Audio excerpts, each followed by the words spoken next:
Have you ever felt like you have no one? That you're all alone and have nowhere to turn? That's how I felt when my mom died and I had to live with my stepdad. I'm Natalie, and this is my story. My mom and I left my real dad when I was just a kid. I don't remember much about him, but I do remember that he was very mean. I would hide in the wardrobe with my hands over my ears when he shouted at Mum. Then he started shouting at me. Then he started using his fists, so my mom took us away. A year later, she married a new guy called Chris. He was all right. He didn't hit us, which was an improvement on my last dad. However, things went back to horrible before I knew it. My mom got sick. Cancer. She lost all her hair and her skin got pale. Then she got even worse. She got a fever and couldn't stop shivering. They took her to the hospital, but it was too late. It happened so fast, none of us were expecting it. I didn't even get the chance to say goodbye to her. I sat on a plastic hospital chair and screamed and kicked and cried. My mum made Chris my legal guardian, so I was stuck living with him. We didn't have much to do with each other before Mum died, and now he had to look after me on his own? I didn't want him, I wanted my mum.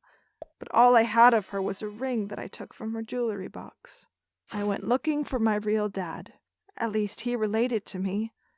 Oh, thank God for the internet. It didn't take me long to find him. But when I did, I discovered that he was in prison. I guess he found someone else to use his fists on when Mum and I left. I didn't want to live with him. He was obviously a dangerous man. Chris didn't have anything to do with me, and now he was bossing me around, telling me to do my homework and brush my teeth and go to my room when I was bad.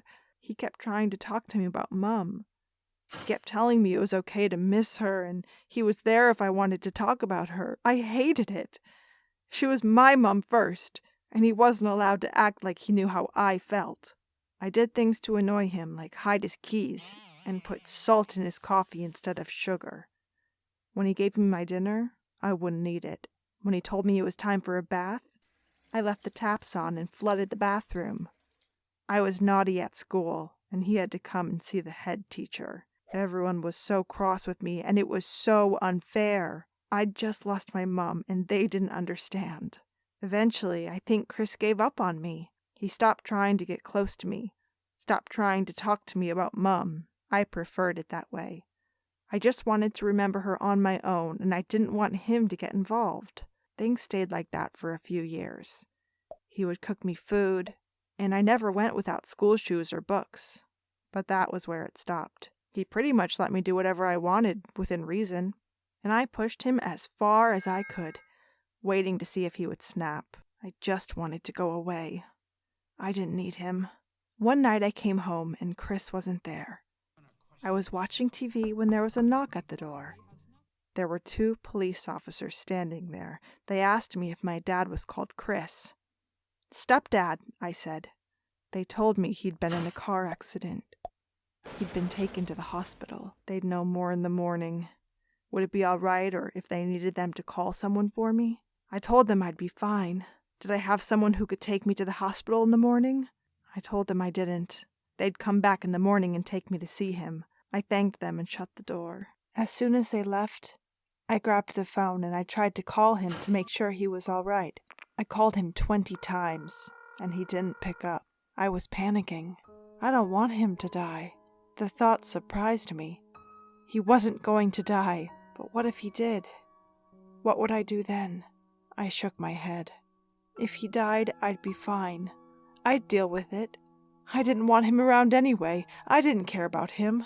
I opened the fridge.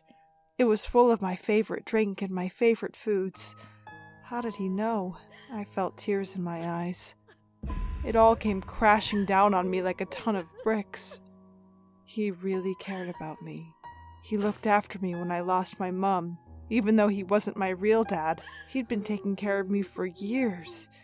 Even when I had been nothing but horrible to him, all while trying to deal with losing his wife. I couldn't sleep that night. The guilt ate away at me. I couldn't wait till the next morning. I decided to order a taxi, and I grabbed my stuff fast and headed towards the hospital. I had to see him. I had to tell him that I'm sorry before it was too late. When I arrived, I was still panicking. I went to the reception and asked to see him, and was guided to his room shortly after. When I came in, I saw my stepdad lying in his bed without moving. His condition looked pretty bad. He was injured all over. Seeing him like this nearly made me collapse. I quickly ran up to him, hugged him, and started crying uncontrollably. I felt his hand gently holding me as he said with a weak voice, "It's okay, sweetie. I'm going to be okay. Please forgive me, Chris. I've been really unfair to you." He smiled.